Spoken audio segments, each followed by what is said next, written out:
Okay, the first thing I'm going to do is get the battle grey lino, which is what I always use, but there's like loads of different types of linos that you can experiment with, like the soft cut ones or the like the Japanese, like more plasticky ones. But these SD ones, they the surface usually needs to be cleaned with some sandpaper just to get rid of all the bobbly bits. So I'm just going to rub over the lino really gently with some sandpaper.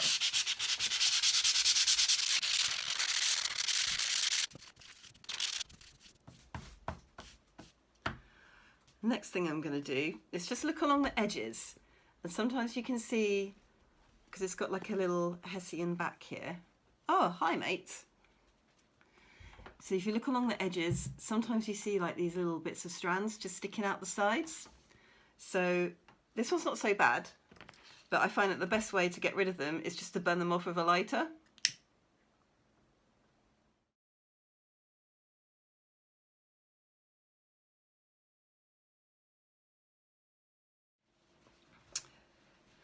So I find that when I cut into lino, the contrast between the cuts and the surface isn't very good, for me personally anyway. So I like to stain the surface with this little concoction. It's just acrylic paint, so nothing too fancy. It's like maybe half a teaspoon of acrylic paint with a tablespoon of water, and just give that a good mix. And then I just coat the top. So that's just stained the surface, and now I'm just going to leave that to dry. Right, the next thing we're going to do is prepare the board with some carpet tape. This is the thing that keeps my lino in place, so it'll give you the perfect registration for every layer, so every layer fits perfectly on top of each other.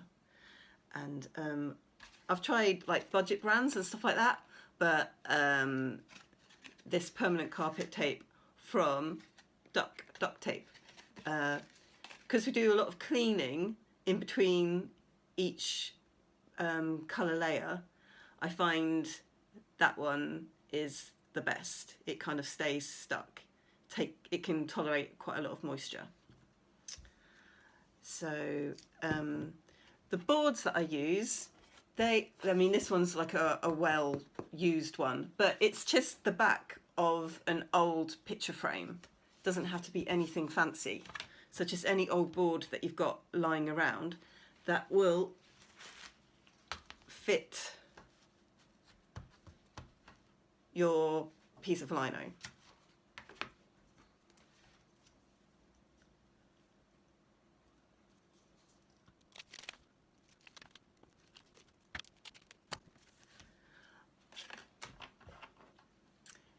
Yeah, so if you wanted to, obviously, sorry, I should have explained, you could put where you want your lino to go and then just draw around the outside so you know the area where to put your tape.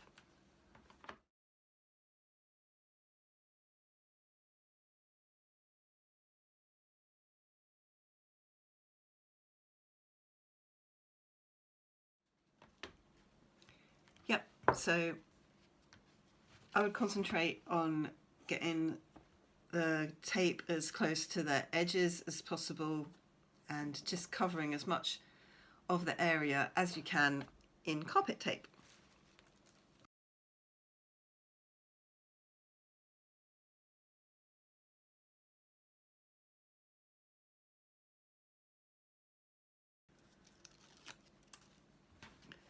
And then get your lino and just fit it into place.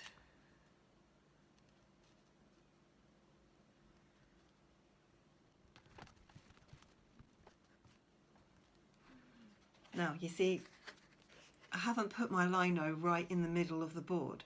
I've left some space up here for the turns Burton pins. Get something heavy, and pop it on top of your lino just to weigh it down and make sure it's really, really stuck there.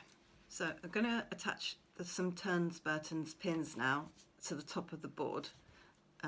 These were originally used by traditional animators, so they could place their animation cells on top of each other and it won't move, so they can trace over the top. But yeah, so you can get like these metal ones, which is what I usually use. You can get these plastic ones, which are cheaper but still do the same job. And then there are these new ones by Hickman Designs.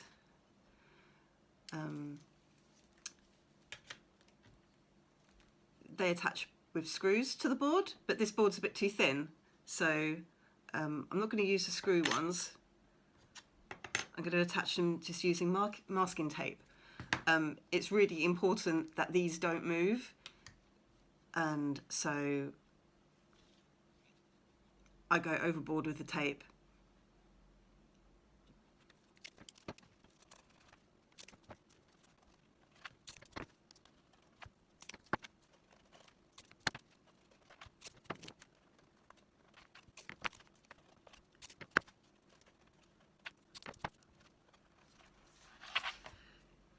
Yeah, so I'm really, really paranoid about these pins moving. I'm really paranoid about this lino moving. Everything needs to stay in exactly the same place throughout the whole reduction printing process. So I make sure everything is stuck down really thoroughly, and it usually works. Next thing I'm going to talk about quickly is how to transfer your designs onto the lino. So this is the reduction print, the next one that I'm going to be working on. So it's some swifts flying around the Duomo in Florence. So it's inspired by a recent trip that I had to Italy. And what I do is get a piece of tracing paper and just trace the design out, and place it so it matches over the lino. You can see that I've drawn the edges of the design and it's the same dimensions as the lino that I'm using. And then using these tabs, you see they've got a hole there, and that fits over the pin in the Burton pin there. So place one down there and one down there, and secure that with a bit of masking tape. Like so. And then I get some carbon paper, and so with the shiny side down, you can use it multiple times. You can start tracing out your design and it will transfer onto the lino. This is a hard pencil, this is a 4H. It's quite handy so you can see the marks that you've made.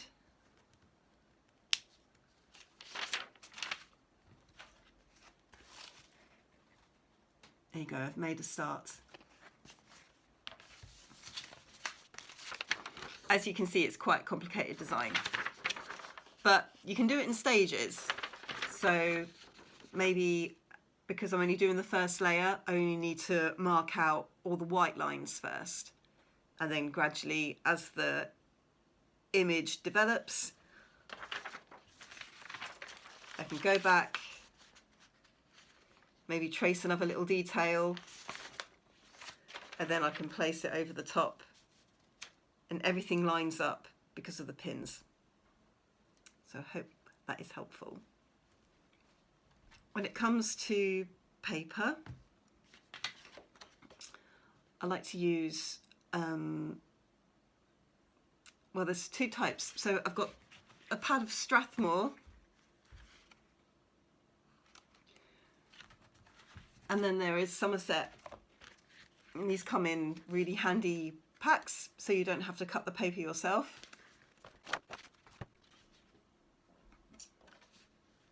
So I'd line up over my lino. You can measure it, but usually I do it by eye. So the printed image will be roughly in the middle of the page. And then again, using the tabs in the same way that we use the tracing paper.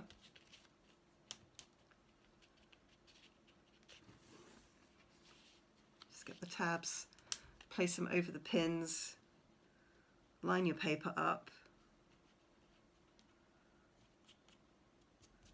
brush away the cat hairs,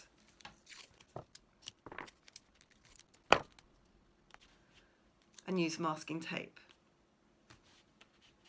to fit the tabs in place. So when you put ink on and take a print, you place that over the top and then just burnish the back. And then you lift up the tabs and very carefully peel away to reveal your image. If it's faint, it's great because it means that you can go back and it will be in exactly the same place. You could put more ink on and then give it another burnish, and then hopefully if the first image that you take is faint, then you can build up the ink and make it so it's a nice solid colour.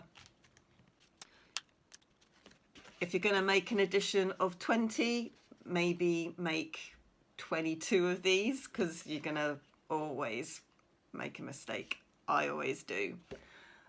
Yeah, so just prepare as many pieces of paper with the tabs on for however many editions you want in your print. So I hope this has been helpful.